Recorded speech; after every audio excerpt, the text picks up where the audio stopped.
Next question में हम लोग बढ़ रहे हैं. We have a toroid with rectangular cross section with inner and outer areas are small a and small b and core height is small h. There are total capital N turns on it. Find the magnetic flux through a cross section of this solenoid if current I flow through it. तो चलिए हम लोग बात शुरू करते हैं. ध्यान देना, ढंग से सुनना. हाँ जी, तो ये मैंने एक टॉरॉइड ली. टॉरॉइड में क्रॉस सेक्शन रेक्टेंगुलर आपके सामने है. इनर रेडियस स्मॉल ए है, आउटर रेडियस स्मॉल बी है. ठीक है. अब यहाँ पर मैंने क्या किया था, ये जो रेक्टेंगुलर क्रॉस सेक्शन लिया है इसमें कोर हाइट कितनी है, एच. ये कोर हाइट कितनी है बच्चों, स्मॉल एच. ठीक है ना, ध्यान से सुनना अच्छे से. अब इस क्रॉस सेक्शन से कितना फ्लक्स पास होगा ये आपको निकालना है.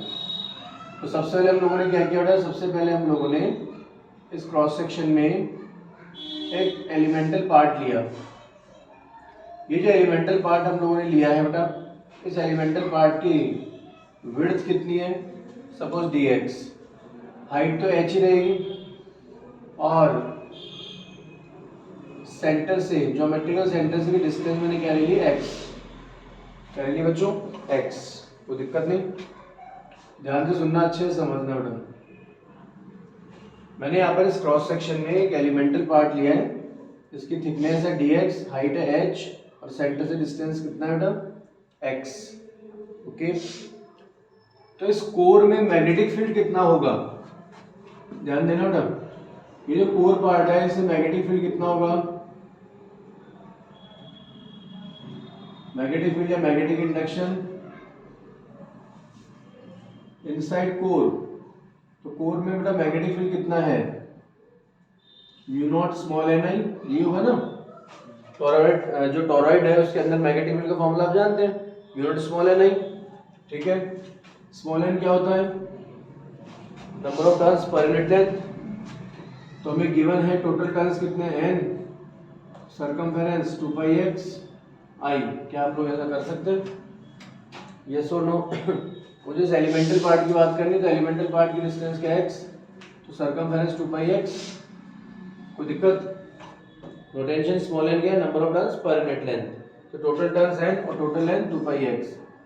ये तो हो गया मैग्नेटिक फील्ड. ठीक है ना.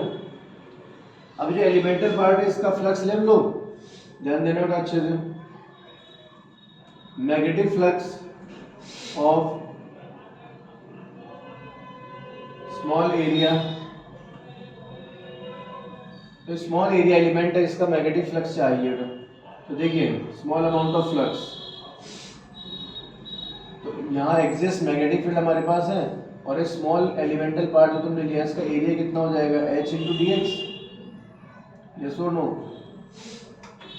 फ्लक्स क्या होगा, v इंटू ए. मैग्नेटिक फील्ड तो हमारे पास है और स्मॉल जो एलिमेंटल पार्ट है उसका एरिया हमारे पास कितना है, h इंटू डी एक्स. आप चाहे तो एक स्टेप बढ़ा देते हैं, स्मॉल एरिया डी ए. तो b की वैल्यू भी रख देते हैं. फिर हम लोग b की वैल्यू कितनी है, म्यू नॉट एन आई अपॉन 2 पाई एक्स और डी ए कितना है बच्चों, h इंटू डी एक्स. ये लीजिए small amount of flux available है. तो एक्सक्यूज, अब क्या चाहिए ना, रिजल्टेंट फ्लक्स चाहिए.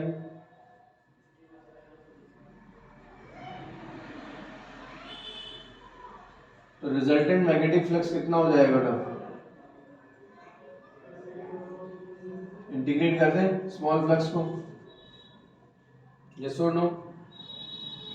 तो रिजल्टेंट मैग्नेटिक फ्लक्स के लिए हम लोगों ने इंटीग्रेशन किया, mu naught N I H upon 2 पाई. तो integration 1 upon x D x, yes और no.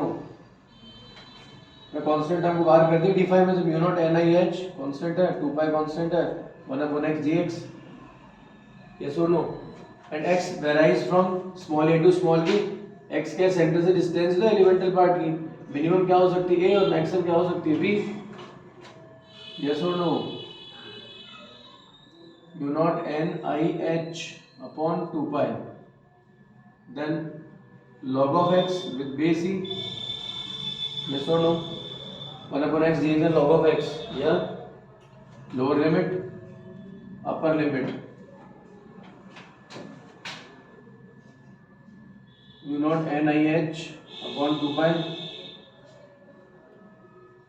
upper limit minus lower limit.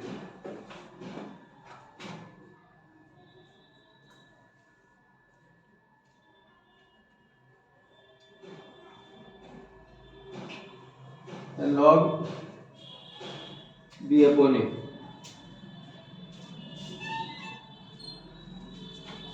This is the resultant magnetic flux.